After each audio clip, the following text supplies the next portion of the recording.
This is the most effective motivator I've ever found for problematic students. Here's a little introduction. Throughout my career, I have known that the bulk of educational problems come from improper student motivation. Unmotivated students are nearly impossible to teach, and motivated students can learn with next to nothing and simple teaching techniques. I firmly believe that students' motivation needs to be fixed before anything else in problematic classrooms. So what was the inspiration for finding the solution? My teaching experience in Camden, New Jersey. Camden, New Jersey is one of the worst school districts in the entire country. I was placed at a unique public magnet school. I was given loads of resources, an excellent salary, and only 15 students total for the entire day to teach. I would teach them about 2 to 3 periods a day. I was expected to teach both history as well as basic English concepts like writing. Regardless of the above, my students largely did no work. They learned essentially nothing and always complained that everything was boring or too hard. As I always had, I diagnosed the problem as primarily motivational as opposed to cognitive or behavioral or anything like that. And of course, as an aside, with traditional students, I've always motivated them by doing awesome lessons that taught valuable skills and related to the students' lives. My students in Camden could care less when I did any of that. So what was my solution? Number one, I'd set a readily achievable objective for the day's lesson. Number two, when a student demonstrates that he or she could do that objective and do the task for the day, they could literally go home for the day. Or, of course, if the alternative, they could go to recess if this wasn't a high school situation. This was a high school situation. So they could literally go home for the day when they finished my lesson. And number three, until the student could do that objective, they simply could not go home. I and they would stay until they met the goal with 100% proficiency. And in the event that the student left before meeting the objective, they would be expelled from the school. Of course, as an aside, you can read this later, but of course, as an aside, I obtained all sorts of permission from all the parents and my principal before achieving this. And yes, this was a very unique school where I was able to do that. I believe this solution could be accommodated in more traditional schools by using a recess model. So before and after the solution.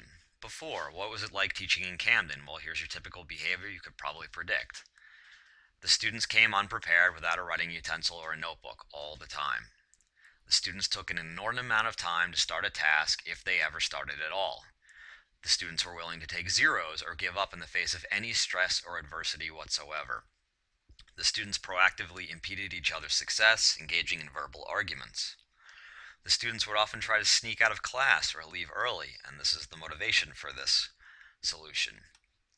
And of course, as a teacher, I was extremely frustrated. I felt like, and was frankly, a failure as a teacher. I could not wait for the period to end as students did not use me as a resource. I would simply pace around the room, constantly prodding the students to work while they ignored me. No one learned anything. After the solution, here's your typical behavior.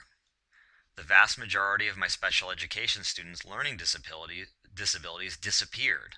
For example, students who were quote-unquote visual learners were now quite capable of listening to a story, explain what happened, and engaging in the highest levels of critical thinking.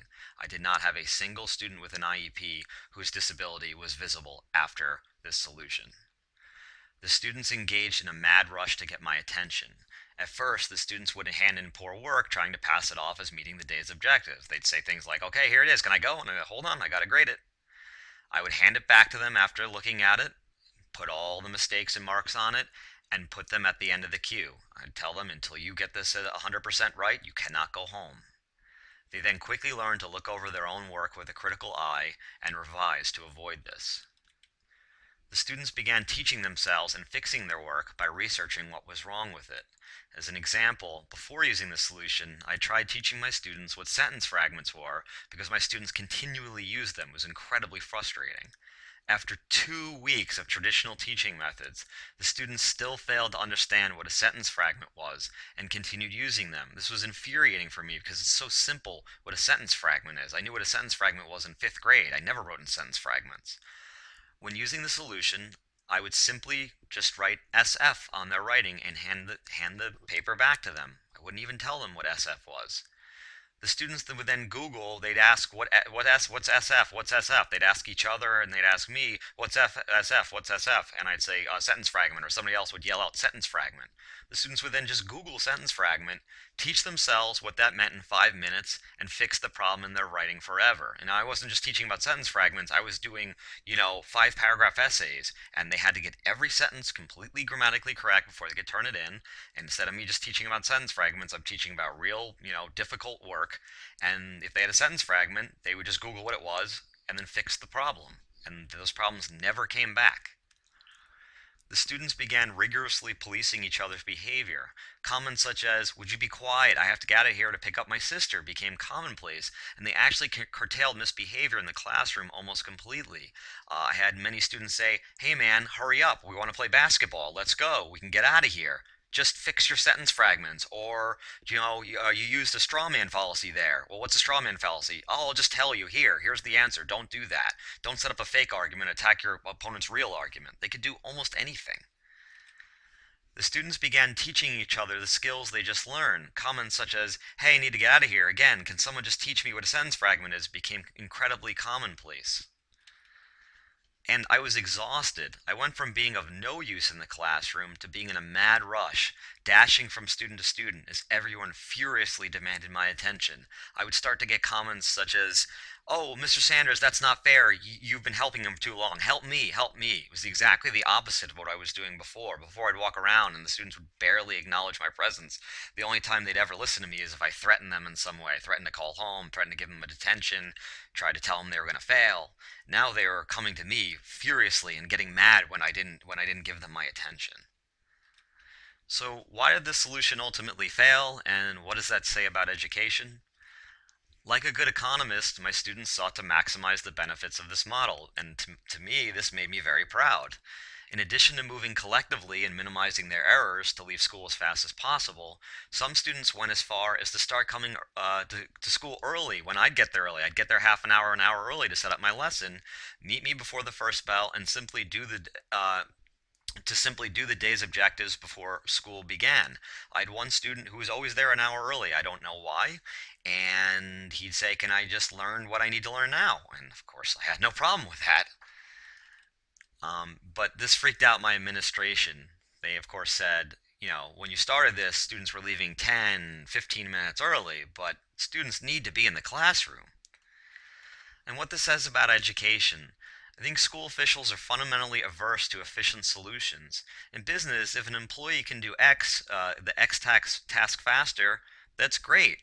But in education, the student must be given more work. We're fundamentally averse to just simply saying, "I need you to learn this.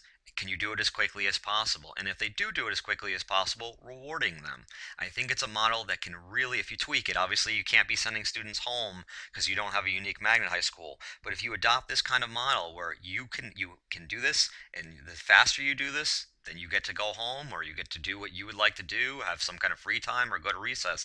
It's a great motivator for problematic students.